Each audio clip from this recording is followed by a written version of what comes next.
नमस्कार, ये आकाशवाणी पटना है। अब आप समी अहमद से प्रादेशिक समाचार सुनिए। राज्यपाल आरिफ मोहम्मद खान ने पिछड़े मुस्लिम समुदाय में शिक्षा को बढ़ावा देने का समर्थन किया है। पटना के बापू सभागार में पसमानदा कॉन्फ्रेंस को संबोधित करते हुए राज्यपाल ने कहा कि वक्फ का मकसद चैरिटी के काम करना है। उन्होंने कहा कि वक्फ की संपत्तियों से अस्पताल, स्कूल और अनाथालय बनाने का काम नहीं हुआ। वक्फ संशोधन कानून के विरोध में जनता दल यूनाइटेड के किशनगंज के जिला अध्यक्ष और पूर्व विधायक मास्टर मुजाहिद आलम ने पार्टी की प्राथमिक सदस्यता से इस्तीफा दे दिया है। कल उन्होंने संवाददाताओं से कहा कि वक्फ कानून पर वे जदयू के रुख से सहमत नहीं हैं। उन्होंने कहा कि पार्टी को इसका समर्थन नहीं करना चाहिए था। मुजाहिद आलम पिछली बार लोकसभा चुनाव में जनता दल यूनाइटेड के उम्मीदवार थे। वे पिछले 15 वर्षों से पार्टी से जुड़े हुए थे। भाजपा वक्फ संशोधन कानून के फायदों को लेकर 5 मई तक प्रदेश में अभियान चलाएगी। इसके तहत विभिन्न प्रखंडों में लोगों से सीधा संवाद किया जाएगा।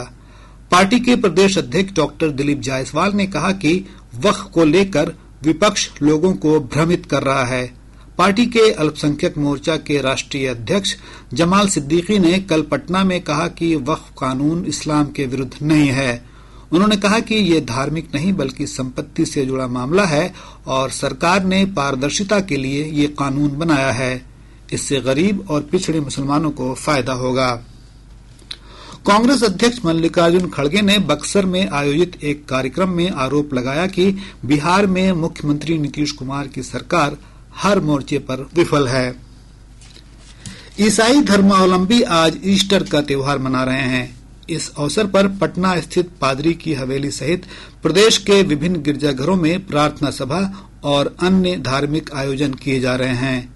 राष्ट्रपति, उपराष्ट्रपति और प्रधानमंत्री ने ईस्टर के अवसर पर देशवासियों को शुभकामनाएं दी हैं। राष्ट्रपति द्रौपदी मुर्मू ने अपने संदेश में कहा कि ईसा मसीह का जीवन सत्य, न्याय तथा करुणा के मार्ग पर चलने के लिए प्रेरित करता है।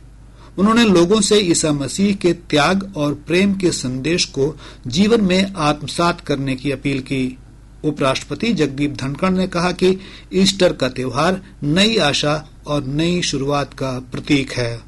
प्रधानमंत्री नरेंद्र मोदी ने कहा कि ईसा मसीह का संदेश मानवता को प्रेम और त्याग के मार्ग पर चलने के लिए प्रेरित करता है।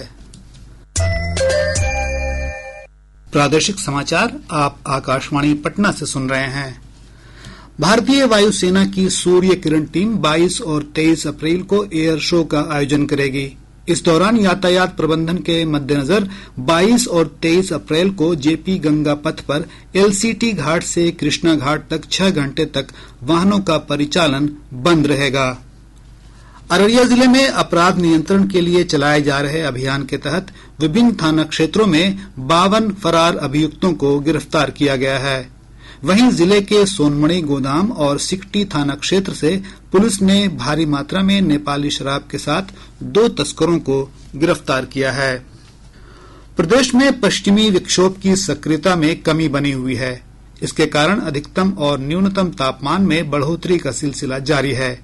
रोहतास का डेहरी लगातार दूसरे दिन प्रदेश का सबसे गर्म स्थान रहा, जहां का अधिकतम तापमान 38 डिग्री सेल्सियस दर्ज किया गया।